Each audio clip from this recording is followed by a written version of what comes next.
that pole causes injuries. So please be safe and listen carefully. This is actually quite a serious topic, and the injuries caused by pole is along a very broad spectrum, from anything to bruises and blisters and just tears in the skin, which we were talking about earlier in the first video about why pole is frustrating, to anything as serious as becoming permanently disabled or having a very long-term injury that causes a lot of pain and takes you out of pole for a long time or for good. Now, hear me out. I don't want to scare you from doing pole. I just want to really present the hard facts about it. The ability for pole to cause injury was something that never crossed my mind when I first started. But the truth is that it does and can happen. So we do need to be careful. The scary thing is that a lot of us don't realize that pole can cause injury. But thinking back, it makes a lot of sense why pole would be an injury-prone sport. You are essentially holding on to this vertical stick that's not very easy to hold on to in the first place, putting lots of strain on your muscles and your joints, holding basically your entire body weight, hanging upside down a lot of the time, and putting your body into these awkward and vulnerable positions that it's likely not used to in order to make crazy but beautiful looking shapes. Pole is overall a risky sport. I've seen people fall on their face in class, and I've also experienced falling on my head. It was not too serious, but it felt very scary at the time.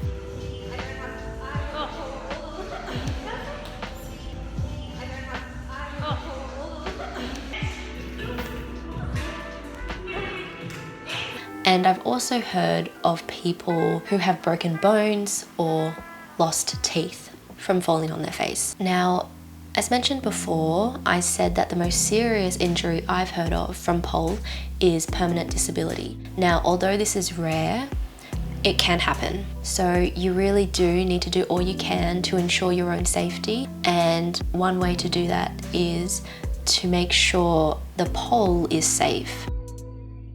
And secondly, to make sure you are well educated and your body is prepared to do the tricks you're trying to do. So the most serious injury I've heard of from pole dancing is a pole dancer became paralyzed. And this happened because she fell off the pole, I believe at quite a decent height from above the floor during a pole competition. Now, this wasn't to do with her skill, but more because the pole had fallen off. And you might see this happening on pole lols. And although it's funny, there are some serious cases of the pole breaking or falling off its position. Now, at this competition, it turned out that they accidentally had bought a fake pole, thinking that it was from a reputable brand. So this is all the more reason to really do your due diligence and make sure you're buying from a reputable site, and you do your research about what those top brands are. For me personally, X-Pole all the way, that's the top quality brand here in Australia. And when it comes to setting up the pole, you want to make sure that you're following the manual or getting a installer like the pole doctor to come set it up properly. You want to make sure you're doing the proper maintenance as outlined in the manual of your pole.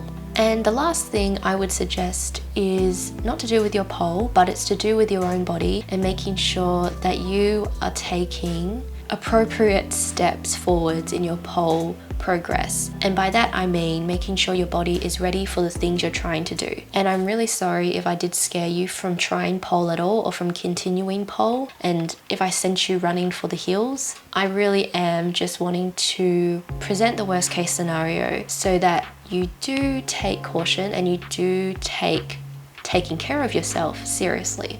So the next portion of this video really just focuses on how you can mitigate the risk of injury by preparing your body and having the correct knowledge to prevent injury. So many of us start pole dancing without a background in gymnastics or other tricks-based sports, And this means our bodies are usually not ready to take on the crazy, insane moves that demand a lot from our bodies in pole dancing. And by crazy, I mean these moves put a lot of stress on our shoulders and our arms, and basically on most areas of our body, but predominantly the shoulders and the arms. But the thing is, a lot of us start pole and we're really excited and we're super keen, so we just jump right into every single trick. Too often you will see a keen being beginner going for an invert really early on in their pole journey, even after one lesson. This can be dangerous because our bodies are just not ready to take on such demands, and it is vulnerable to injury when we haven't prepared it correctly. Let me tell you about a little story where it all changed for little me. I, like most polers when they first begin, got hooked. I wanted to learn every and any trick under the sun. I was just opening my arms to every trick that was thrown at me, and I quickly moved from beginner level to intermediate level. And for us, intermediate level is hanging upside down, basically after you've learned how to do an invert and an upside down crucifix. And I truly did feel confident to move on to intermediate level, so the decision wasn't made too lightly. However, eventually, as I started to do even more crazy tricks one after the other in intermediate class, I started to feel a bit of pain in this part of my arm. So on the outer part of the elbow and in this muscle section here. This was after my most hated move, the Jamila. So I knew something wasn't right, and because I had met other ladies who had been in pole for a while who had long-term injuries from using poor technique, I decided that I should take this seriously. So after speaking to a physio who I used to work with, she told me that the pain I was experiencing can happen when my tendons become inflamed. So basically, if you don't know what a tendon is, it connects your muscles to your bones. So when our muscles aren't strong enough to handle the weight we're putting on it, it can lead to tears in our tendon because our muscles are basically supporting our tendons. When our muscles aren't strong enough and you're putting a lot of weight on it that it can't handle, especially repetitively, the tendons can get little micro tears in them and become inflamed. This is called tendonitis. The inflammatory response that was sent off from my tendons that were getting tears in it in the arm, it was interacting with my nervous system to cause that sensation of pain. So what was the solution that my physio or my colleague told me to do? She told me I needed to condition my muscles in the forearm, the shoulder, and the wrist. This would be to support my tendons and prevent the risk of them tearing. When you strengthen your muscles, the connecting tendons also become stronger and they get more blood flow to them, meaning that there's a decreased chance of micro tears happening, and also the recovery of your tendons, because it has more blood flow coming to it, will be quicker. I was also told that my technique probably wasn't great. I was putting a lot of weight in my bottom hand in a Jamila. So the solution was to decrease the weight. But how? So I needed to improve my technique. I was using poor technique leading to pain, and this included bending my wrist both this way and this way.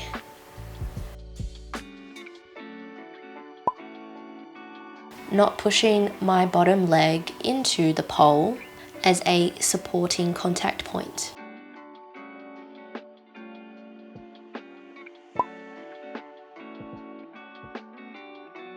And not pulling with my top arm to decrease the weight in my bottom hand.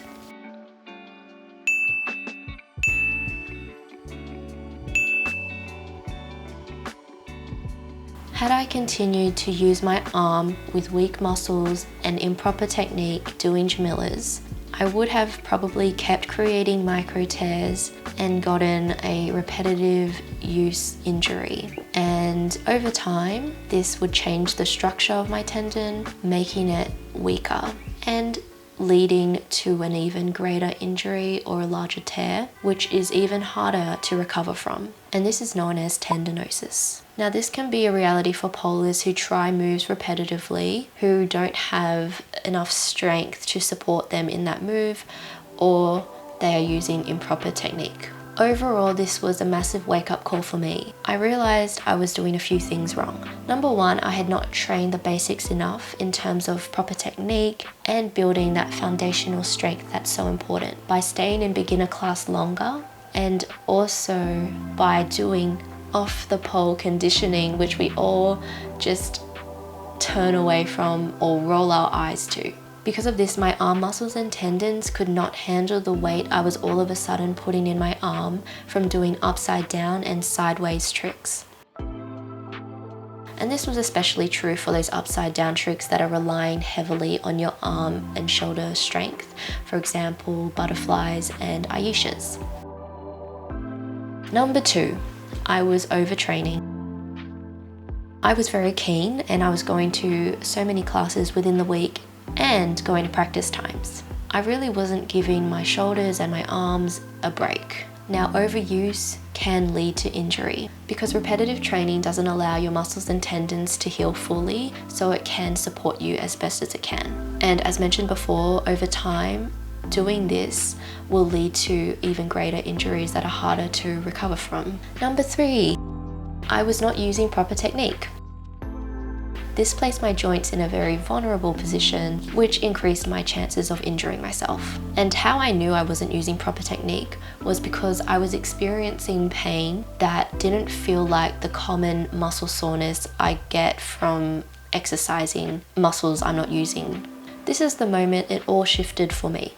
I realized I wanted to do pole for as long as I lived, and I knew going at the rate I was going, I would end up breaking up my relationship with pole by causing a one-off serious injury, by doing a move that I wasn't ready for, or from continually using improper technique with weak muscles. Okay, so my 3 top tips for preventing injury are as follows. 1. Do not rush. In a nutshell, rushing means we do not spend enough time preparing our muscles to put it under the stress that pole demands.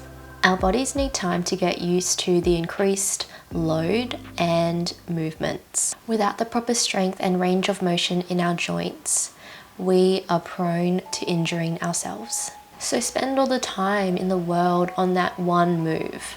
Know that it's okay and you will do better in the long run by going slow. You'll prevent injury caused by doing moves so quickly that you haven't built the strength to do yet. The safest way to prepare our bodies for the pole is to do pole-specific strengthening movements off the pole. You can either do this before you start pole at all, just to get yourself feeling a bit more safe and ready, or you can do a combination of pole and strengthening off the pole. I am now massive on strengthening off the pole because I know now how important it is. But before, I just avoided it because I found it boring and I just wanted to be on the pole all the time, learning the tricks that look the coolest. I now realize strengthening off the pole allows me to be way more consistent and feel way more stronger when I'm on the pole. And most importantly, it prevents injury. When it comes to getting on the pole, try to start with moves that aren't too crazy. And when you do them, try not to do them so many times over and over again within one session, because this can lead to overuse injury. Try to limit yourself to maybe 3 attempts of a move when first starting out. And I do mean those moves that require you to lift your whole body weight. I know it's kind of hard to know how many moves you should do before it's too much, but my best rule of thumb is to listen to your body. Try to stop right before you feel like you're getting too tired. And although I classify myself as an intermediate pole dancer, I still spend time on beginner moves. And this is because it really helps me focus on engaging the correct muscles without the crazy demands of intermediate tricks. Please take your time in beginner level because it really does build that foundational upper body strength, which will better prepare you for when you're having to go upside down and the demand on the upper body can be even higher. You see, it's easy to forget or neglect your upper body when you start doing intermediate upside down tricks that are relying a lot on the legs. The problem with that is that when you do an intermediate trick that relies on your arms, like an Aisha or a butterfly, you haven't been consistently training your upper body to handle that demand. And that's pretty much what happened to me. I moved into intermediate level. I became comfortable with just using mostly my legs because they are stronger than my arms.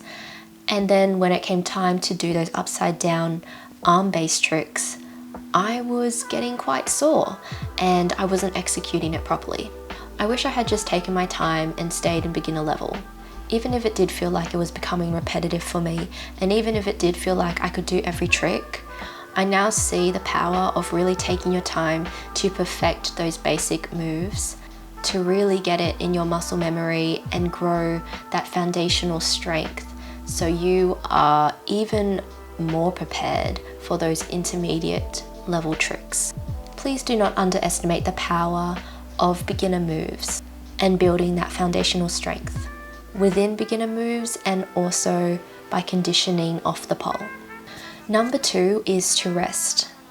I limit myself to 2 classes a week, and I find that gives my body the adequate rest that it needs. Taking days off is so important. As mentioned before, your body needs time to repair muscle. When you work your body hard, it can create micro tears in the muscle, which need to be healed. During rest periods, when you're not using those muscles as intensely, your muscles can repair themselves and become stronger. When your muscles are fully repaired, it allows them to better support your tendons and your joints so it can handle the load you're putting on your body and prevent injury. On the flip side, if you keep overusing your muscles by doing super long hours upon hours of classes, or by going to classes on consecutive days without taking a break in between, it won't allow those muscles to fully heal, and it might cause even greater tears which can take longer to recover from. Overuse injuries are a reality of pole, so please rest up. And if you're the type to really fear resting and doing nothing, then the good news is that rest doesn't mean doing nothing. It just means giving yourself a break from being on the actual pole. So in between pole classes, you may wish to do conditioning off the pole, working on your legs, doing cardio, or stretching for flexibility. And the good news is that all these exercises contribute to becoming a stronger, well-rounded pole dancer, because all these skills are required for pole dance. So my current workout routine is going to pole class, strengthening off the pole, doing cardio, or just resting if I'm super sore for whatever reason. So I'm not perfect. Time is hard to find as a full-time worker like many of you guys. So I try to just make it as achievable for me as possible. Here is my current workout schedule if you're curious what I'm doing at the moment. Number 3 is to know your technique. I suggest learning about proper technique, and it is overwhelming at first when you discover this area of pole. I know it was personally for me when I stumbled upon it, but I don't regret learning about it at all. It's really actually helped me a lot to be safer and more consistent and stronger in pole dancing. So I educate myself on proper form and technique, and currently I'm working through the Pole PT's book, which is Strength and Conditioning for Pole by Neola Wilby, and it just goes through all the areas of your body basically, and what your mobility, weaknesses or strengths are, as well as where you might be lacking in strength in different areas of your body. So I know it can be a bit technical to understand, but if you are advancing in pole and you want to be doing it in the long run, I really do highly recommend you learn as much as you can about proper technique and strengthening. Because doing pole in the long run, using poor technique, or not having enough strength to do the moves you're trying to do can really creep up on you and all of a sudden injure yourself in the long term and take you out of pole, either for a period of time or worst case, for good. If you're not much of a reader, there's also really helpful information on Instagram completely for free. The really amazing accounts that I've come across are as follows: Dr. Emily Roche, the Pole DR, and the Pole Physio. And a lot of them offer one-on-one consultations with professionals such as physiotherapists who actually do pole themselves, which is so helpful because they have a really in-depth understanding of all the movements required of you. Therefore, they can help prevent injury and tailor a plan for you so you can use proper technique and also strengthen your own personal areas of weakness in strength or mobility. I'm so passionate about injury prevention in pole, so much so that I can't fit in all the detail that I would like to in this video. So I do highly recommend learning about it from the experts themselves, such as from this strength and conditioning book for pole. Stay tuned for the next video in the What to Expect as a Beginner Pole Dancers series. The next topic is, can anyone pole dance?